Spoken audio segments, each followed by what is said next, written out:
وَإِذَا سَأَلَكَ عِبَادِي عَنِّي فَإِنِّي قَرِيب، اور اے محبوب صلی اللہ علیہ وسلم جب میرے بندے آپ سے میرے متعلق پوچھتے ہیں تو آپ فرمائیں کہ میں تو بالکل ان کے نزدیک ہوں. اجیب دعوت الداع اذا دعان، میں قبول کرتا ہوں دعا کرنے والے کی دعا کو جب وہ مجھے پکارتا ہے. فَلْيَسْتَجِيبُوا لِي، تو لوگوں کو بھی چاہیے کہ میرا حکم مانے. وَلْيُؤْمِنُوا بِي، اور مجھ پر ایمان لائیں. لَعَلَّكُمْ يَرْشُدُونَ، تاکہ لعلہم یرشدون، تاکہ وہ ہدایت پا سکیں. اب یہ آیت جو ہے یہ انسانیت کا میگنا کارٹا ہے. آپ کو پتا ہے کہ انگلستان کے اندر ایک قانون بنا تھا، میگنا کارٹا اس کو کہتے ہیں. ایک چارٹر تھا کہ کوئی شخص بھی حاکم وقت کا دروازہ کھٹکھٹا سکتا ہے جا کے انصاف کے لیے. ہر بندے کو اجازت ہے، کوئی بیچ میں کسی کو ڈالنے کی ضرورت نہیں ہے. جیسے یہ جہانگیر کے بارے میں مشہور ہے کہ وہ بھی ایک لگاتا تھا اوپن کچہری، اور کوئی بندہ بھی جا کے بغیر کسی کو انوالو کیے ڈائریکٹ اپنا مسئلہ بیان کر سکتا تھا. یہ پوری انسانیت کا میگنا کارٹا ہے یہ آیت. ہر شخص اپنے رب کو جس وقت جہاں چاہے جس حال میں پکار سکتا ہے، کوئی پروٹوکول نہیں، کوئی کسی کے وسیلے کی ضرورت نہیں، کوئی کسی بندے کی سفارش کی ضرورت نہیں. ہر شخص اپنے رب کو پکار سکتا ہے. یہ اللہ تبارک و تعالیٰ نے میگنا کارٹا دیا انسان کو. اور انسان کیا، ہاں ساری مخلوقات پکارتی ہیں. ایک بڑی لمبی حدیث ہے صحیح مسلم میں، حدیث قدسی، اس میں یہ الفاظ بھی موجود ہیں. وہ پوری حدیث تو میں یہاں نہیں سنا سکتا، ٹائم تھوڑا ہے. کہ اے جن و انس، اگلے اور پچھلے، تم سب کے سب ایک میدان میں جمع ہو جاؤ. سب کے سب، آج تک جتنے جن اور انسان گزرے، جتنے بعد، ایک میدان میں جمع ہو جاؤ اور بیک وقت مجھے پکارنا شروع کرو. میں تمام کی آوازیں سنوں گا، ان کو منہ مانگی چیزیں بھی عطا فرما دوں گا، اور میرے خزانوں میں اتنی کمی بھی نہیں آئے گی جتنا سوئی کو سمندر میں ڈبونے سے سوئی کے ساتھ پانی کا قطرہ لگتا ہے. لہذا یہ جو دنیا کی مثالیں پیش کرتے ہیں کہ جی دیکھو جی صدر تک پہنچنا ہے، پہلے وزیر اعلیٰ تک پہنچو گے، محلے کے کونسلر تک پہنچو گے، پھر فلاں فلاں فلاں، یہ سب جھوٹ ہے بھائیو. صدر کا سٹیٹس اللہ والا ہے، نعوذ باللہ. اللہ تعالیٰ فرماتا ہے وَلَا تَقُولُوا عَلَى اللَّهِ إِلَّا الْحَقِّ، اللہ کے بارے میں حق بات کے علاوہ کوئی بات نہ کرو. میں اب چھوٹی سی بات کرتا ہوں. پورا پاکستان مل کے، یہ تو خیر بہت بڑی بات ہے، دو بندے میرے خلاف یہ گواہی دے دیں کہ میں نے کسی شخص کو قتل کیا ہے، اور جسٹس افتخار محمد چودھری صاحب کی عدالت میں یہ کیس پیش ہو جائے، مجھے پھانسی ہو جائے گی کہ نہیں؟ ہو جائے گی. اور وہ گواہ جھوٹے ہوں اگر، تب بھی ہوگی کہ نہیں؟ ہوگی، کیونکہ اس کو تو نہیں پتا یہ جھوٹے گواہ ہیں. جس طرح کتنے لوگ میرے خلاف اپلیکیشنیں دیتے پھر رہے ہیں کہ جی یہ بندہ یہ باتیں کرتا ہے، ان کے مفادات کو نقصان پہنچانا، کیونکہ ہم کسی کی تنخواہ لے کے دین کا کام نہیں کر رہے. تو جو تنخواہ دار لوگ ہیں ان کو تو تکلیف ہونی ہے. اور ایسی ایسی جھوٹی باتیں، جیسے نبی صلی اللہ علیہ وسلم کے بارے میں بکواس کرتے تھے نا کہ یہ جادوگر ہے، دیوانہ ہے، استغفر اللہ، تو نبی صلی اللہ علیہ وسلم کے غلاموں کے غلاموں کے غلاموں کی ادنا خاک یہ شخص جو بیٹھا ہے آپ کے سامنے، اس کے بارے میں بھی یہ لوگ بات کر رہے ہیں. تو جسٹس افتخار محمد چودھری فیصلہ سنا دے گا کہ نہیں؟ سنا دے گا. اب میں آپ سے ایک سوال پوچھتا ہوں کہ زمین و آسمان کی ساری مخلوقات مل کے میرے بارے میں اللہ کے سامنے جھوٹی گواہی پیش کریں کہ یہ بندہ قاتل ہے، کیا اللہ بھی مجھے سزا سنا دے گا؟ تو اس کا مطلب ہے اللہ کی مثال دی نہیں جا سکتی. یہ میں نے عقلی منطقی علم الکلام سے جواب دے دیا، اور اس چیز کو قیامت تک کوئی شخص نہیں مائی کا لال توڑ سکتا. اس دلیل کو جو لوگ کہتے ہیں اللہ کے لیے مثالیں بیان کرتے ہیں، جی وزیر تک پہنچنے کے لیے کونسلر کے پاس، پھر فلاں کے پاس، فلاں کے پاس، فلاں کے پاس، تو پھر یہ مثال بھی اللہ کے لیے بیان کرو نا کہ جس طرح جسٹس افتخار محمد چودھری دو جھوٹے گواہوں کی بات سن کے مجھے قتل کی سزا سنا دے گا، پھر اللہ کو بھی سنا دینی چاہیے. اس کا مطلب ہے اللہ کا سٹیٹس بندوں والا نہیں ہے. عقلی طور پہ میں نے جواب دے دیا. تو جو یہ بکواس کرتے ہیں نا بیچ میں ڈالنے کے لیے، ہاں دعا کی قبولیت کے لیے جو جائز وسیلے موجود ہیں وہ علیحدہ سے ایک بحث ہے کہ اللہ کے اسماء کا وسیلہ پیش کیا جا سکتا ہے، اپنے نیک اعمال کا وسیلہ پیش کیا جا سکتا ہے. اسی طریقے سے اللہ تبارک و تعالیٰ کے کسی نیک آدمی سے دعا کروائی جائے وہ علیحدہ بات ہے، لیکن مانگنا اللہ ہی سے ہے، کسی اور سے نہیں مانگنا، اور اس کے لیے کوئی پروٹوکول نہیں ہے.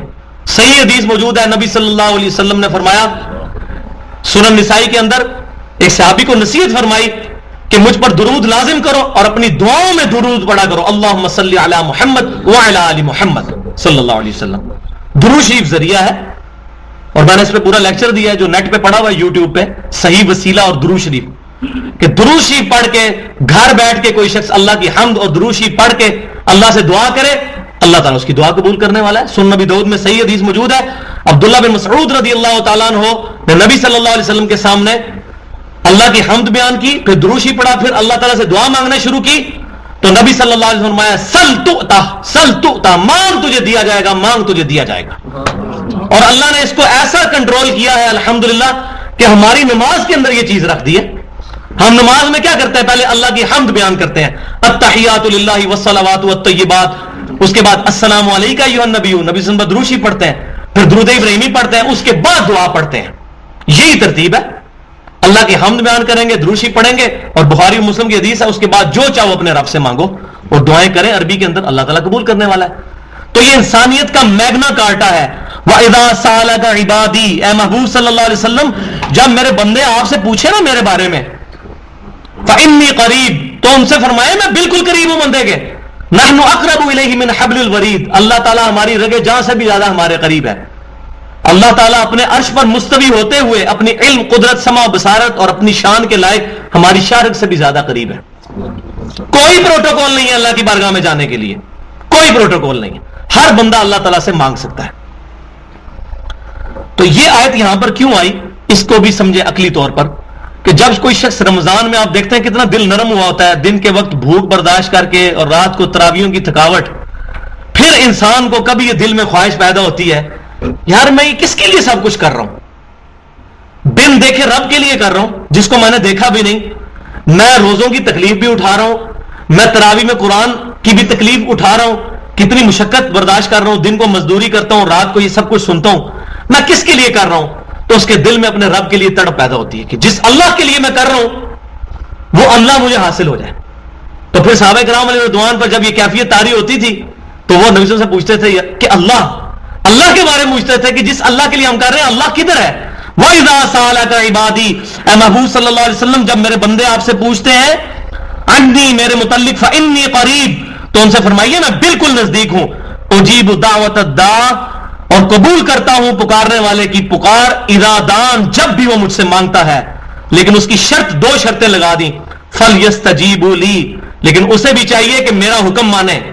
یہ نہیں ہے کہ اللہ کی نافرمانیاں ہو رہی ہیں، حرام خوریاں ہو رہی ہیں، اللہ تعالیٰ کی شریعت کا مذاق اڑایا جا رہا ہے، آپ قنوت نازلہ کیا خانہ کعبہ میں قنوت نازلہ پڑھ لیں، بیت المقدس آزاد نہیں ہونے کا،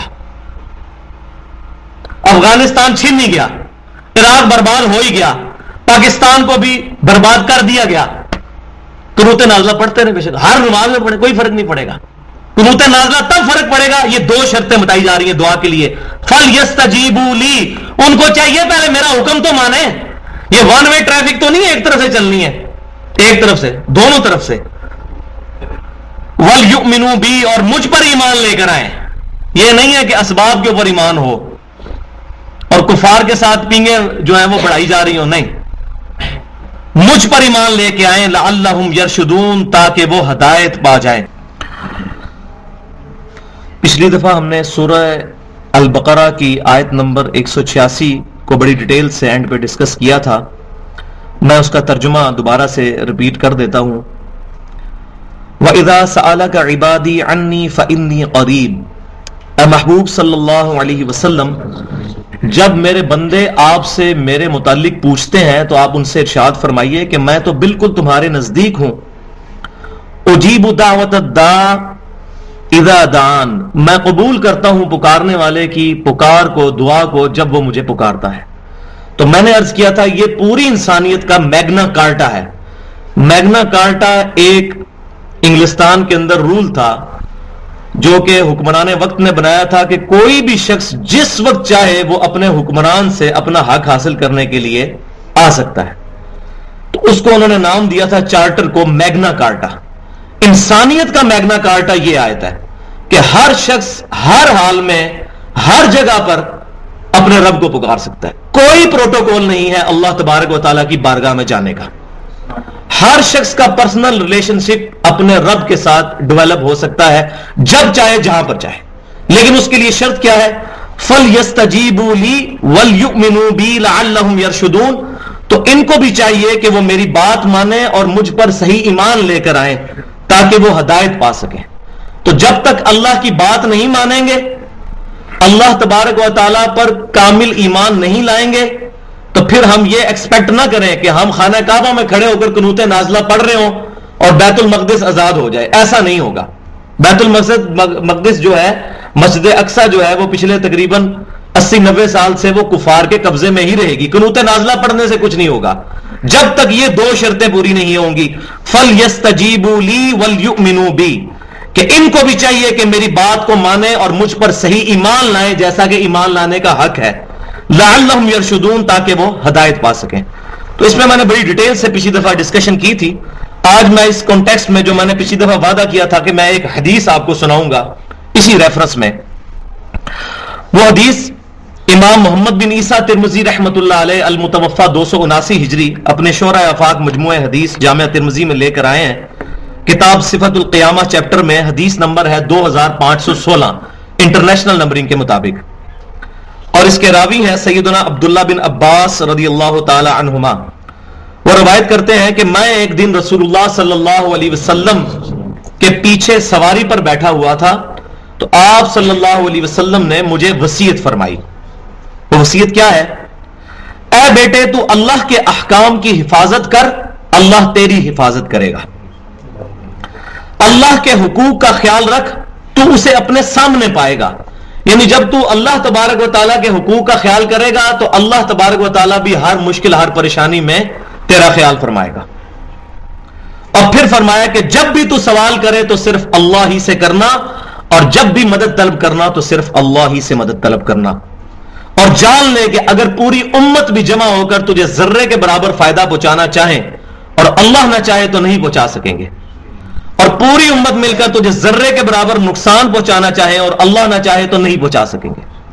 تقدیر کے صحیفے جو ہیں ان سے قلم اٹھا لیے گئے ہیں اور وہ صحیفے خشک ہو چکے ہیں. یعنی جو تیرے مقدر میں ہے وہ تجھے ملنا ہے. اللہ تبارک و تعالیٰ کے علاوہ کسی اور ہستی کی طرف رجوع نہ کرنا، اللہ تعالیٰ کے علاوہ کسی اور ہستی سے مدد طلب نہ کرنا. اور جہاں بھی یہ مدد کی بات ہو رہی ہوتی ہے، میں نے پہلے بھی عرض کیا، اس سے مراد غائب میں مدد ہے. ایز فار ایز ظاہری اسباب آر کنسرن، کہ جو ہمارے ظاہری اسباب ہیں تو وہ تو اختیار کرنے ہیں ہم نے. وَتَعَاوَنُوا عَلَى الْبِرِّ وَالتَّقْوَى، نیکی اور پرہیزگاری کے کاموں میں ایک دوسرے کی مدد کرو.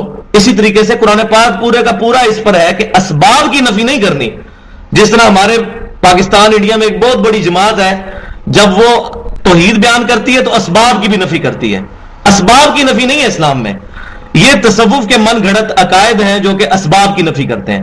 ہم یہ کہتے ہیں اسباب ہم اختیار کریں گے، عقیدہ مسبب الاسباب پر رکھیں گے.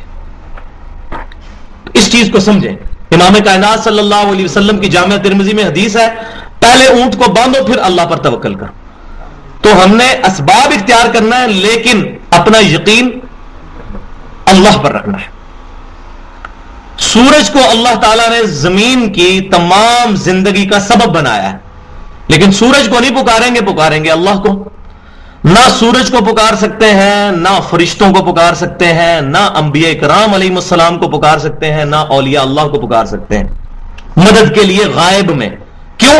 ایاک نعبد و ایاک نستعین. یہ 5 وقت ہمارا اپنے رب سے عہد ہے. اے اللہ، عبادت بھی صرف تیری کریں گے اور غائب میں مدد صرف تجھی سے مانگیں گے.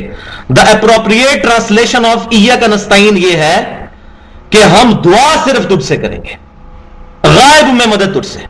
لہذا یہ جو ہمارے معاشرے میں ایک بہت خطرناک قسم کی نعت چل رہی ہے، فرشتوں یہ پیغام دے دو کہ خادم تمہارا سعید آ رہا ہے، یہ کلمات شرکیہ ہیں. اگرچہ یہ دیوبند کے ایک بہت بڑے مفتی کے لکھے ہوئے ہیں، اللہ تعالیٰ ان کو رجوع کرنے کی توفیق دے. ہماری کسی کے ساتھ ذاتی دشمنی نہیں ہے، لیکن اصلاح کرنا یہ ہماری رسپانسبلٹی ہے. جس شخص نے بھی ہمارے امام کائنات سید الاولین والآخرین شفیع المذنبین رحمت للعالمین سیدنا و مولانا امام اعظم محمد رسول اللہ صلی اللہ علیہ وسلم کا مبارک کلمہ پڑھا ہے، ہم ڈنکے کی چوٹ پر اس کی اصلاح کر سکتے ہیں، کیونکہ وہ بھی بینگ مومن اس کی رسپانسبلٹی ہے. سمعنا و اطعنا، سنا اور اطاعت اختیار کر لی. تو غلطی تو کسی کو بھی لگ سکتی ہے. غلطی سے پاک تو صرف انبیاء کرام علیہ السلام ہے کہ کہ ان سے گناہ سرزد نہیں ہو سکتے، اس کے بعد کسی کو بھی غلطی لگ سکتی ہے تو اصلاح کی جائے. لہذا فرشتوں کو نہیں پکار سکتے فرشتوں یہ پیغام دے دو، ہم اللہ ہی کو درود شریف کے لیے پکارتے ہیں. اللہم صلی علی محمد، اے اللہ تو بھیج محمد صلی اللہ علیہ وسلم پر درود. فرشتوں کو نہیں پکارا جا سکتا. ڈیوٹی اللہ تعالیٰ نے لگائی ہوئی ہے فرشتوں کی، درود شریف پہنچانے پر، بارش برسانے پر. تو کیا ہم بارش کے لیے دعا کرتے ہیں فرشتوں بارش برسا دو کہ گرمی کا موسم قریب آ رہا ہے؟ کہتے نہیں کہتے. کیوں کہ بارش کے لیے صلاۃ الاستسقاء امام کائنات صلی اللہ علیہ وسلم نے تعلیم فرمائی ہے. بارش کے لیے دعا اللہ سے مانگنی ہے نماز پڑھ کر، فرشتوں کو نہیں پکار سکتے. تو یہ نبی صلی اللہ علیہ وسلم نے تعلیم فرمائی اس حدیث شریف میں کہ جب بھی مصیبت اور پریشانی آئے تو غائب میں مدد کے لیے صرف اللہ ہی کو پکارنا ہے.